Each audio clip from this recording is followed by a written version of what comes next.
안녕하세요. 마자쌤입니다.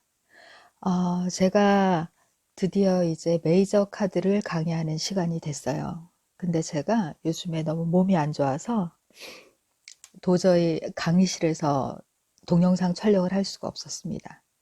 그래서 이렇게 오늘은 집에서 조용히 카드를 올려놓고 이렇게 한번 만들어 봤어요. 여러분 그동안 수업 들었었던 내용들이 여러분들에게 좀 도움이 되는 내용이었으면 좋겠고, 그리고 아마 유튜브나 이런 동영상 강의를 통해서 여러분들이 무엇인가를 많이 얻어가기는 힘든 게 사실입니다. 이유는 카드를 키워드식으로 외워서는 되지 않거든요. 제가 계속해서 이야기를 하지만 카드를 키워드로 외웠을 때에는 여러 가지 상황에 맞지 않는 그런 단어들이 떠오르지가 않아요. 연애운, 재물운, 이사운, 승진운, 직업운, 여러 가지에 대해서 이야기를 해야 되는데 그러한 말들에게 합당한 말들이 나오지 않기 때문이죠. 그래서 저는 키워드로 하는 방법을 권하지는 않습니다. 하지만 저도 이제 제가 이렇게 메이저 카드를 올리려고 하니까 제 목소리 들어보면 아시겠죠? 상태가 좀 안 좋아요. 그래서 어쩔 수 없이 키워드식으로 강의를 할 수밖에 없는 상황이 됐네요. 최대한 카드를 풀어보도록 노력하도록 하겠습니다. 자, 그러면 이제 풀 카드부터 시작을 할게요. 풀 카드는 일단 광대 카드라고 합니다. 그리고 번호가 없어요. 이 카드의 의미는 무엇인가 해보지 않은 일을 시작하는 단계에 있고요.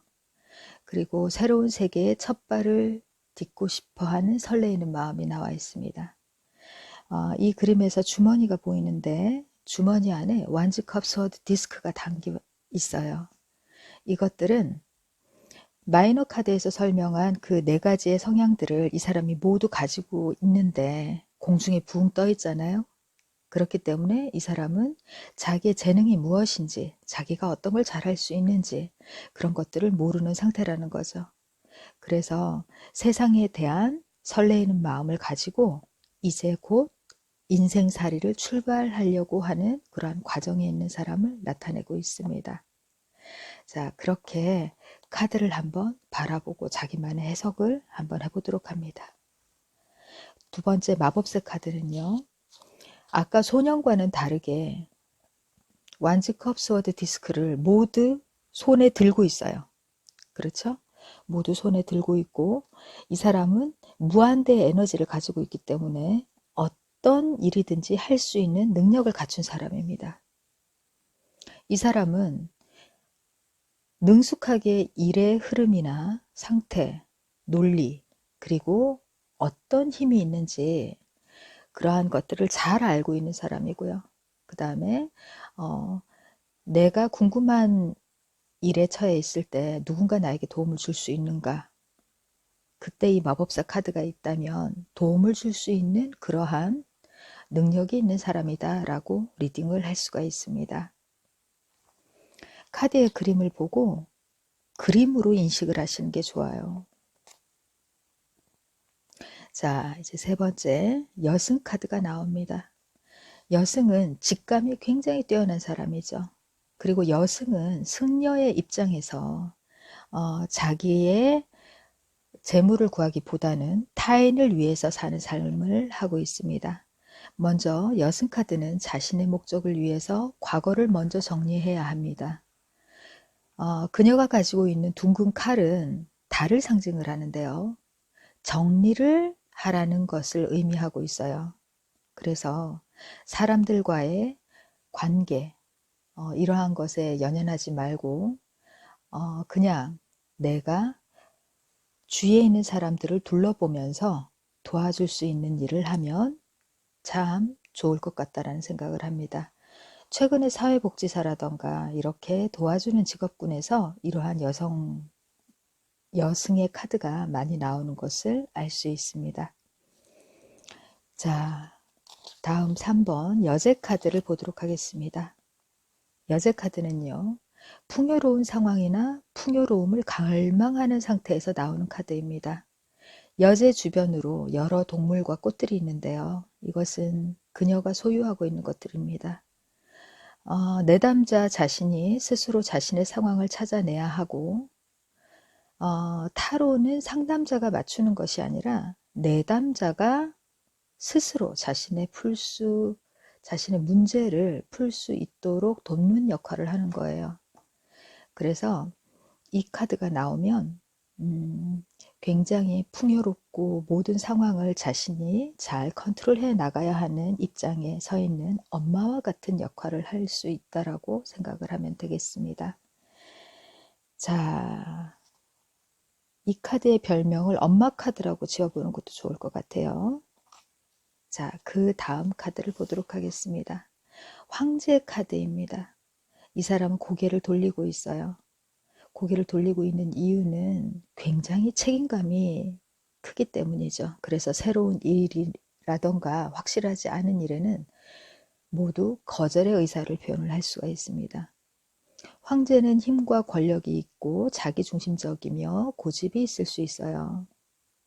그렇기 때문에 황제를 설득하기 위해서는 굉장히 철저히 준비를 해야 합니다. 물론 처음에 이런 황제와 같은 사람을 만난다면 거절당할 수 있어요. 하지만 황제는 늘 그 사람에게 다시 도전할 기회를 열어두고 있는 것과 같습니다. 그래서 집에 있는 인물에 대입을 해서 보면 약간 아빠와 닮아 있다라고 생각을 하면 됩니다. 아빠는 안 된다고는 하지만 늘 자식이 잘 되기를 바라기 때문이죠. 자, 다음 카드는 대사제 카드입니다. 대사제 혹은 교황이라고도 불리우는데요. 보통 저희는 치료사 카드라고 부릅니다. 치료사는 말 그대로 몸이 아플 때 이 카드가 나오면 회복의 의미가 있고, 카드 그림에 악기와 책이 들어있는 것으로 보면 육체적인 회복뿐만이 아니라 정신적인 회복, 크게는 삶 전체가 긍정적인 방향으로 회복이 될 수 있다는 것을 나타냅니다. 누군가를 물었을 때 이 사람이 나온다면 이 사람의 도움으로 인해서 자기 자신이 조금 더 나은 상황으로 진입할 수 있다는 것을 뜻해요. 그렇기 때문에 이 치료사 카드가 나오면 조금 좋은 방향으로, 긍정적인 방향으로 상황이 이끌어내질 수 있을 거라고 생각을 합니다. 자, 그럼 그 다음 카드를 보도록 하겠습니다. 연인 카드가 나왔네요. The Lover. 연인 카드는 다양한 의미를 가지고 있는데요. 애정 문제에서는 싱글은 누군가를 새롭게 만날 수 있다는 의미이고, 커플일 경우에는 제3자의 유혹이 있을 수 있는 상태입니다. 사업상으로는 새롭고 다양한 제안들이 들어오면서 진로 분야에서는 하고 싶은 방향이 여러 가지가 생길 수가 있습니다. 왜냐하면 이게 유혹이라는 말로도 대신을 할 수가 있는데요. 유혹이라고 하는 것은 사업적인 의미로는 프로포즈, 그리고 여러 가지 사업적 제안들이 되기 때문이죠. 이렇게 연애운을 볼 때와 사업운을 볼 때 다양한 단어들로 설명을 하실 수가 있어야 합니다. 타로 카드는 늘 이야기하지만 가장 쉬운 점사 중에 하나입니다. 이유는 본인이 와서 궁금한 점을 이야기하기 때문이죠. 자, 그 다음은 전차 카드입니다. 이 전차를 보면 하늘을 향해 이미 출발을 한 상태입니다. 이것은 이전에 경험한 것이 아니라 전혀 새로운 시도를 한다는 뜻으로 해석을 할 수가 있습니다. 애정에서는 과거의 사람이 아닌 전혀 새로운 스타일의 상대를 만날 수 있다는 뜻이고요. 직업운에서도 과거에 해본 적이 없는 전혀 새로운 일, 그리고 성공과 실패를 떠나서 무조건 도전하는 것을 의미할 수도 있습니다. 자, 무조건이라는 말보다는 해보지 않았었던 새로운 것을 선택할 확률이 높다는 거죠. 그리고 이 사람 마음은 이미 그 일이 진행된 상태나 다름이 없습니다. 그렇기 때문에 이런 경우에 이 카드가 나오면 너는 새로운 일을 시작하기로 이미 결정을 내렸잖아, 이런 식으로 풀어도 되겠습니다. 자, 다음 카드는 욕망 디자이어 카드입니다. 웨이트라이트에서는 이 카드를 스트렝스라고 보는데요. 보통 소녀가 사자의 머리를 쓰다듬고 있는 것으로 나오게 됩니다. 이 카드에서 스트렝스라는 말을 쓰지 않고 디자이어라는 말을 쓴 이유는 가장 가장 진실한 욕망, 순수한 욕망이라고 표현을 할 수 있기 때문이죠. 애정에 있어서도 가장 순수한 사랑, 그리고 직업에 있어서도 일에 빠져 있고 몰입되어져 있는 그러한 상태, 가장 순수한 욕망의 근원에 가까운 상태라고 보면 될 것 같습니다.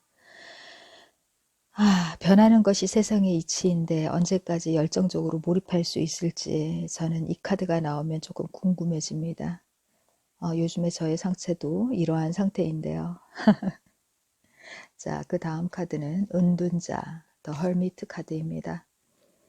이 카드는 뱀을 꼭 쥐고 있어요. 그렇기 때문에 뱀의 의미가 변화와 치료를 나타내고 있기 때문에 이 사람은 본인 스스로가 변화하는 시기를 기다리고 있다라고 보면 될 것 같습니다. 목적을 가지고 변화하지 않고 성실히 노력하는 단계입니다. 램프가 변화의 시기를 나타내는데요. 램프 하나에 의존해서 나이 든 사람처럼 자신의 때를 기다리는 것은 답답한 일이지만 아직은 변화할 수 있는 여건이 되지 않는다라는 의미로 해석을 하면 될 것 같습니다. 조금 더 참고 인내하고 기다려야 합니다. 이 카드는 자주 나오는 카드예요. 은둔자입니다. 자, 다음 카드는 운명의 수레바퀴입니다. 운명의 수레바퀴는 이것을 나타내죠. 모든 것은 변화한다는 거죠. 하지만 메이저에서 나오는 운명의 수레바퀴는 어떤 삶의 한 변곡점 같은 것입니다. 인생길은 순탄한 것이 아니라 몇 차례의 꺾임이 있습니다. 마이너 카드에서 에이스 디스크와 같은 경우에도 비슷한 경우로 해석이 되기는 하지만 메이저 카드에서 나오는 운명의 수레바퀴는 내 삶을 크게 뒤흔드는 변화입니다. 그렇기 때문에 진로와 직업이 바뀔 수 있고 운명의 상대자를 만나 결혼도 할 수 있는 어떤 삶의 큰 계기라고 이해를 하면 될 것 같습니다. 이 운명의 수레바퀴가 나타나면은요, 전혀 예상치 못한 새로운 기회가 생길 수도 있습니다. 자, 다음은 까르마, 업보 카드인데요. 다른 카드에서는 정의, 저스틱스라고 불리우는 카드입니다. 업보라는 말 그 자체가 내가 전생에 있었던 것을 기억하지 못한 채 이 생에 태어나서 내가 그 벌을 받고 있는 것이거든요. 그렇기 때문에 내가 왜 이러한 일을 겪고 있는지는 모르겠지만 이 카드를 뽑았다면 이번 생에서는 한 번쯤 반드시 경험해야 되는 일이라고 생각을 하면 될 것 같습니다. 우리는 어떤 사건이 생기면 왜 내게 이런 일이 생길까라고 생각을 하지만 사실은 모두 이유가 있는 것입니다. 주위에 가까운 사람들을 보면 모두 전생의 업보라는 것을 알 수 있습니다. 이번 생에 꼭 겪어야 할 일을 겪고 있는 것일 뿐입니다. 자, 다음 카드는 매달린 사람인데요. 이 매달린 환경을 보면 이 사람은 손목이 묶여 있지 않습니다. 손목이 묶여 있지 않고 얼굴 부분에 원이 있는데요. 얼굴을 보면 힘들어하는 표정이 아닙니다. 이 카드에서 의미하고자 하는 것은 이 작가는 이 사람이 스스로 이 줄을 풀고 나오기를 바라는 상황인 것입니다. 스스로가 묶여 있는 거죠. 그래서 얼굴에는 힘든 표정이 나와 있지 않습니다. 매달린 사람은 정이 많아서 여러 가지 일에 얽혀 있는 경우가 많습니다. 온전한 사람으로 살기 위해서는 때로는 부탁을 들어주는 것도 필요하지만 거절하는 법도 배워야만 합니다. 주위 환경이 당신을 가로막는 것이 아니라 스스로 자신이 자유로워져야 한다는 것을 나타내는 카드입니다. 이 카드가 나온다면 과감한 결정이 필요하다라고 볼 수가 있습니다. 자, 다음 카드는 데스 카드인데요. 영화에서 보면은 이 데스 카드가 있으면 꼭 사람이 죽곤 하죠. 하지만 사실은 죽음이 아니라 정리, 어떤 정리를 해야 되는 시기가 왔다라고 생각을 하면 될 것 같습니다. 죽음 카드는 말 그대로 육체적인 죽음을 의미하기도 하지만 일상생활에서는 죽음보다 내가 해왔었던 일반적인 것에 대한 결별을 의미하고 있습니다. 애정에서는 이별이 되기도 하고 팔리지 않던 부동산은 팔릴 수도 있습니다. 엄마에게 일상적으로 일어나는 일 중에서는 자녀를 학원에 보내지 않는다고 결정을 내렸을 때 학원을 정리하는 거죠. 지루한 소송이 끝날 때 소송이 종료가 되는 것이고, 이렇게 죽음 카드는 영화에서 보는 것처럼 무서운 카드가 아니라 종결의 의미로 많이 사용이 되고 있습니다. 자, 다음은 시간, 타임 카드인데요. 다른 곳에서는 temperance, 절제라는 의미로 사용이 됩니다. 정리를 하고 난 다음에는 자숙의 시간을 갖게 되는 거죠. 그래서 절제하고 신중하게 내가 무엇을 잘못했는지 반성하는 시간을 갖는 것도 좋습니다. 항상 현실을 인식하고 사는 것이 좋은 것만은 아니지만 때로는 조금 멀리서 자신을 돌아볼 필요가 있습니다. 시간 카드는 쉬어간다는 의미가 들어 있습니다. 때로는 목적도 없이 그냥 기다릴 뿐입니다. 기다림이 길어지면 무엇인가에 대한 갈망도 커지고 이 기다림이 끝나는 순간 어떤 삶의 목적이 생겨서 당신은 어떤 일을 하고 싶어 하는 마음이 가득 차게 될 것입니다. 자, 다음 카드는 데블 카드가 나왔군요. 이 데블 카드는 악마의 카드인데요. 악마가 의미하는 게 뭘까요? 타로 카드에서 가장 힘든 것은 이러한 악마 카드가 나왔을 때 현실에서는 어떠한 경우인가를 생각을 해봐야 하는 거죠. 이 악마는 악마 같은 존재가 나타났다. 악마와 같은 상황이 생겼다. 공통적인 단어가 하나 떠오르기는 하네요. 스트레스를 받는 상황인 겁니다. 스트레스를 주는 상황일 수도 있고 스트레스를 주는 사람일 수도 있습니다. 이런 경우에는 내가 이 사람을 부딪혀서 이길 수 없다라고 하면 그냥 무시하는 것도 나쁘지 않습니다. 악마 카드는 이기심으로 인해 매우 힘든 상황이 될 수도 있고요. 그 존재가 나일 수도 있고 직장일 수도 있고 아니면 타인에 의해서 이러한 상태가 될 수도 있다는 것을 의미합니다. 연인 카드에서는 가볍고 밝은 이미지이지만 악마 카드는 무겁고 퇴폐적인 이미지입니다. 그래서 연인 카드와 비교해서 생각을 해보는 것도 좋을 것 같고요. 그 다음 카드는 타워라는 카드인데요. 이 타워 카드는 탑이 무너지는 것은 아니지만 자세히 들여다보면 사람들이 거기에서 떨어져 죽고 있습니다. 자, 탑이 무너진다. 탑이라는 것은 이제 공들여서 쌓는 건데요. 내가 어떤 사람이나 어떤 상황, 내가 가지고 있던 믿음, 그러한 신념이 무너지게 되는 상태에서 나타나게 됩니다. 이것을 꼭 안 좋게만 볼 수는 없어요. 왜 그러냐면 사람들은 가끔씩 내가 가지고 있는 고정관념을 이런 식으로 깨트릴 필요가 있어요.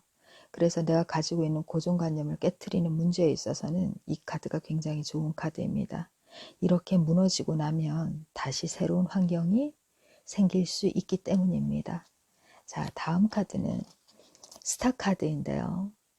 이 스타 카드는 가만히 들여다보면 하늘에 별이 있어요. 그리고 여자가 몸에 모래를 붓고 모래가 다시 나가고 이것은 회복과 순환의 의미가 있는 것입니다. 힘든 일을 겪고 닫혀있던 사고가 유연해지면서 세상사는 돌고 도는 것이라는 인생의 의미를 깨닫는 카드일 수도 있습니다. 건강 회복의 의미로도 좋고요. 그리고 자금이 막혀 있었던 상황이라면 자금이 회전이 되는 상태로 많은 것을 바라지는 않지만 일상의 평범한 행복을 의미할 수도 있습니다. 자, 다음 카드는 별 카드에 이어서 이제 달 카드가 나오는데요. 달은 밤에 뜨는 별입니다. 큰 별이죠. 낮에 뜨는 별도 있어요. 태양이 있습니다. 지금 먼저 달 카드를 하는데 달은 밤의 세계에서는 무의식이 강하게 발현이 됩니다. 무의식이라는 것은 내가 가지고 있는 주관적인 생각 같은 건데요. 그러한 주관적인 생각으로 사물이나 사건, 상황을 제대로 인식하지 못하고 내가 이해하고 싶은 대로만 이해하는 상황이 바로 달이라고 할 수 있습니다. 그래서 더 문 카드가 나왔을 때는요. 마음 한구석이 약간 불안한 생각이 있고 그 다음에 무의식이 당신에게 경고하고 있는 때가 많을 것입니다. 그럴 때에는 현실을 제대로 볼 수 있도록 신경을 써주는 게 좋아요. 만약에 건강에 관련이 된 문제라고 한다면 건강은 회복이 될 수 있습니다. 자, 태양 카드입니다. 보통 이 태양 카드를 성공, 소원 성취 이제 이런 식으로 리딩들을 많이 하는데 실은 태양은 낮에 뜨는 별이죠. 낮에 뜨는 별 같은 경우에는 바른 판단력과 옳은 결정을 내리게 할 수 있습니다. 왜냐하면 환하게 비춰주기 때문입니다. 그래서 모든 것들이 명확하게 보이고 세상을 객관적으로 바라보게 하는 그러한 역할을 하는 것이죠. 그래서 성공이나 행복보다는 정확한 사리 판단이 더욱더 정확한 표현이라고 볼 수 있습니다. 만약에 타로 카드에서 너무 좋아, 소원 성취야, 성공해 이런 말들 들어서 그것이 얼마나 큰 가치 있는 성공인지 그런 것들은 아마 많이 나오지 않을 겁니다. 태양 카드는 현실을 직시할 수 있게 하는 카드입니다. 자, 다음 카드는요. 계시라는 카드인데 이 계시 카드는 웨이트라이트에서는 The Judgment라는 심판이라는 카드와 동일시되고 있습니다. 이것은 어려운 일이 최종 단계에 들어갈 때 나오는 카드입니다. 과거의 잘잘못이 가려질 것이고 무엇인가 본인이 제기하려고 하는 의지가 강하게 들어있다는 것을 나타내죠. 이 카드가 나왔을 때는 이 카드만으로 부활을 해서 네가 성공할 거다 이런 표현보다는 너가 지금 다시 재기하고 싶은 상황이 되었을 것이다. 아니면 재기할 수 있는 환경이 조성되었다라는 그런 환경적인 설명만 해주시면 됩니다. 메이저 카드에서는 주로 옳고 좋음, 좋다 나쁘다는 나오지 않습니다. 자, 21번 맨 마지막 카드인데요. The Universe 아니면 The World라고 합니다. 여기 보면 처음에는 소년이 들어갔다가 더 풀 카드에서요. 지금은 할아버지가 되어서 나오고 있습니다. 인생을 한 바퀴 살고 나온 거죠. 여기에 나오는 행성이 있는데요. 그것은 토성입니다. 토성은 공전 주기가 약 30년인데요. 토성은 점성학에서 극복해야 할 것이라는 표현을 쓰는 행성입니다. 인생을 30년 주기로 나누어 볼 때 요즘 보통 한 100세를 사니까요. 우리는 3번의 주기를 사는 거죠. 하지만 어떻게 보면 이 유니버스 한 텀이 끝나는 것은 수없이 많이 시작이 됩니다. 자, 그럼 여기까지 한번 다 리딩을 한번 해봤는데요. 저의 수업을 들어주셔서 진심으로 감사드립니다. 그리고 아마 이러한 것들이 여러분들에게 얼마나 도움이 됐을지는 모르겠지만 카드를 전체적으로 보고 흐름을 이해하는 게 굉장히 중요하거든요. 제가 그 부분은 섬세하게 손대지 못한 것 같아서 죄송하고요. 이번에 이 타로 수업은 초급용을 만든 것입니다. 아, 처음부터 너무 웅장하게 설명을 할 수도 없고요. 큰 테두리를 잡는 선에서 수업을 한번 준비를 해봤습니다.